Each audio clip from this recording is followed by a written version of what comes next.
So, this is either a Bluebird, just 1/8 scale buggy I can't remember the name of, or a Kyosho like Vanning Integra land jump, or some other third thing I don't remember because these were kind of obscure.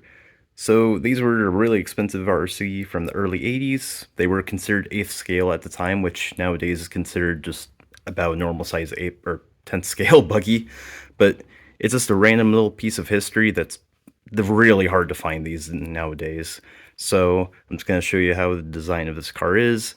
And this one was actually about 4 or 5 miles away from where I live. And a friend of mine seen on Marketplace, some old dude wanted to ship it, but I was conveniently nearby and he asked me if I could pick it up. So I picked it up for him. I'm going to be boxing this thing up to ship on Monday and just wanted to show you guys this piece of history. So these were chain drive, and I'll just show you if it'll cooperate, but it's not. So yeah, chain drive.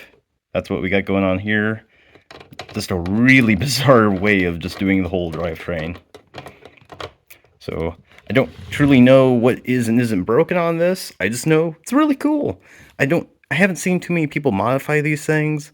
It's just I want to see one of these running around eventually sometime again, or I'll find one at some point, but just it's really cool what they did with these. The earlier ones actually had like a completely metal suspension and even more just like radical looking.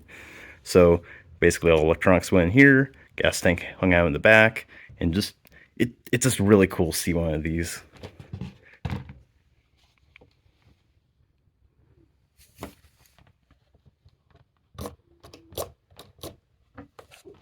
As far as I know, they have a diff. So yeah. I don't know if this will pop off or not, but hey. Cool. So it's got the original plate still for where the switches would go, or switch and servos would go for steering and throttle and brake. So that's cool. I don't really know what my friend's going to do for electronics on this yet. I'm assuming he's just going to put some modern stuff in to make it a little less dangerous in case this thing just tries to take off somewhere and he can basically stop it. So no idea what the condition of the old motor is, but it's just really cool seeing the retro head. I think this is like a I don't even know what size this engine was. I just know this was considered a monster at the time because there used to be like OS 12s, and this is probably bigger than like a 15 like CC little engine. So I don't.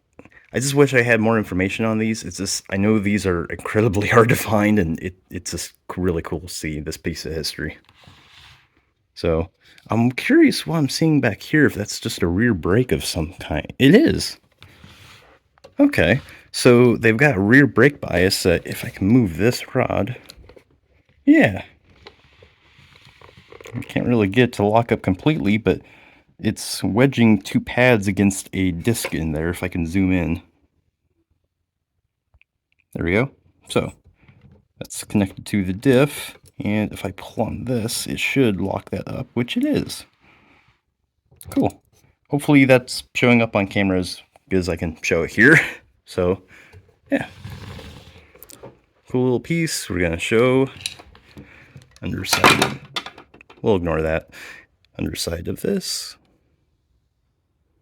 So it's really impressive what they pulled off with just not being that complicated, but these things were tough. I mean, they were expensive, but I've never really seen one of these broken when they do pop up. They're just either missing like dumb parts, like parts for the linkage to a servo, or just the motor's blown up, or a gas tank's gone, or a shock. But the actual hard components of the drivetrain are usually all intact, and just most of the steering and just like weird stuff like the tires are even still in one piece. So I'm gonna get off here, get the thing boxed up for a friend, and get it shipped out on Monday. Like I said, hope you guys have a good weekend.